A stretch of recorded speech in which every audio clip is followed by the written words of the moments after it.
دا د الله پاک عرش د لا اله الا الله محمد رسول الله ته داسې معلومیږي لکه هګۍ چې وغره ته کښېږي. عرش محدود دی، لیکن کومه کلمه چې موږ ورته وایو چې لا اله الا الله محمد رسول الله، دا د الله پاک پر عظمت باندې دلالت کوي او د الله پاک عظمت لا محدود دی.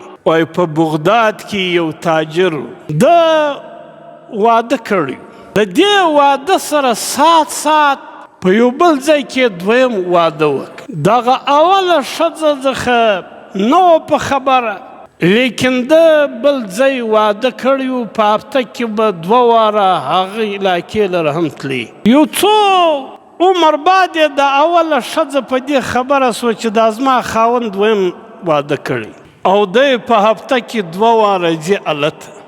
په خبره وله هغه پته هم معلومه که، خاندان یې هم معلوم کړي د اولې ښځې. د خدای شان و یو څو عمر بعد دا تاجر وفات سو، 2 ښځې پاته سوې، یو زوی پاته سو. دغه اولې ښځې او د ده چې کوم مال پاته سو ترکه هغه 8,000 دیناره وه. 7,000 دینار یې و دا زوی ته ورکړو. 8مه حصه په شریعت کې دا د ښځې چې اولاد لري، نو 7,000 دینار یې و دا زوی ته ورکړو د دې تاجر. 1,000 دیناره پاته سو، دا پر مابین 2 ځایه کړه. نیمه یې خپل ځان ته راوګرځوئ، نیمه یې د دې چې کومه بن وه دا په خبره وه، حالانکې مېړه نه و ورته ویلي، بل هېڅوک هم نه و په خبر.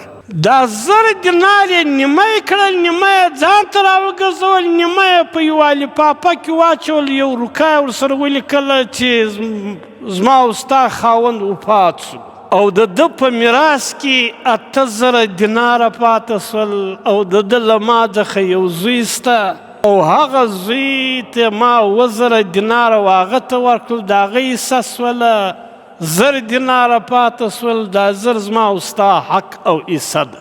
دا یې ور واستول.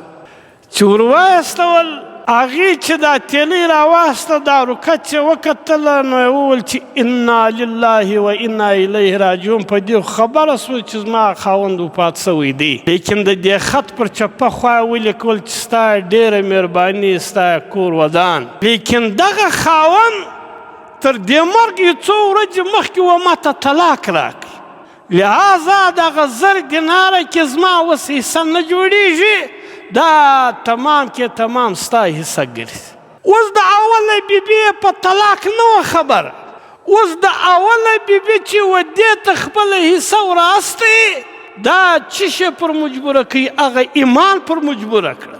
او دویمه بیبي چې بیا بیرته یې وراستی چې زما حق نه جوړېږي ځکه زما خاوند و ما ته تر دا مرګ مخکې ما ته طلاق راکړي، نو زه د ده له نکاح څخه ووتم، لهذا زما حصه نه جوړېږي. او نن چې دا مړو ته دا حقوق وهو، خاص کر د ښځو حق، چې نه د لور حق ورکوو نه د خور حق ورکوو، نو زموږ وروستی هغه ایمان د هغه سطحې نه دی. و چې هغه دا حقوق څوک په خبر نه دی او هغه یې ورهستی بیرته چې زما حق نه جوړېږي، دا د هغه ایمان قوت. او نن چې موږ و خپلو خویندو ته و خپلو لوڼو ته و خپلو همسایګانو ته حق نه ورکوو، وجه دا ده چې زموږ هغه ایماني قوت هغه کمزوری دی. نو ایمان ډېر لوی نعمت دی او دغه قدر او قیمت دا اوس نه معلومیږي، دا به د مرګه بعد بیا موږ ته معلوم شي. په یو روایت کې نبی علیه الصلاة والسلام فرمایي چې دا مځکه دا و د اول اسمان ته داسې معلومیږي لکه موږ چې د هګۍ و دا غره ته کښېږدو، دا غر پر د هګۍ باندې لوی او غټ دی که نه دی، د هګۍ به و دا غره ته څه رقم معلومیږي. او نبی علیه الصلاة والسلام فرمایي دا دویم اسمان و دا اول اسمان ته داسې معلومیږي، دا اول اسمان دی لکه هګۍ او دویم اسمان داسې دی لکه غر.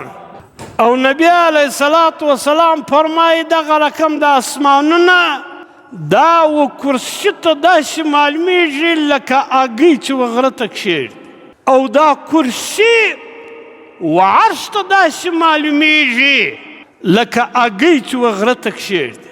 غرڅونه پر غټ دي پر یوه اګۍ باندې. د اسمانونو مځکې د الله پاک و عرش ته دونه کوچني معلومیږي. لیکن نبی علیه الصلاة والسلام فرمایي د عرش د لا اله الا الله محمد رسول الله ته داسې معلومیږي دا د الله پاک عرش لکه اګۍ چې و غره ته کښېږدي. عظیمه کلمه ده که نه ده چې د دې په مقابله کې د الله پاک عرش داسې معلومیږي لکه اګۍ چې و غره ته کښېږدي. دا ولې؟ دا مځکه محدوده ده، دا اسمان محدود دی، کرسی محدوده ده، عرش محدود دی. لیکن کومه کلمه چې موږ ورته وایو دا د الله پاک پر عظمت باندې دلالت کوي او د الله پاک عظمت لا محدوده دی. او دغه کلمه الله پاک و موږ ته را نصیب کړې ده او پر دغه کلمه باندې موږ ته مؤمنان. نو دا عظیمه کلمه ده که نه ده؟ الله پاک دې د دغه کلمې مطابق زندگی را نصیب کړي چې زموږ وروستی په کور کې، په کلي کې، په محله کې، په انفرادي او اجتماعي زندگی کې د دغه کلمې مطابق زندگی موږ به په دنیا کې هم کامیاب یو او د مرګ بعد به هم کامیاب یو. ځکه الله پاک فرمایي تاسې به غالب یاست، تاسې به پر عروج باندې یاست، تاسې به په کامیابي سره یاست که چیرې تاسې مؤمنان واست او ایماني زندگی ته یې تېروله. الله پاک دې و موږ ته ایماني زندگی را نصیب کړي.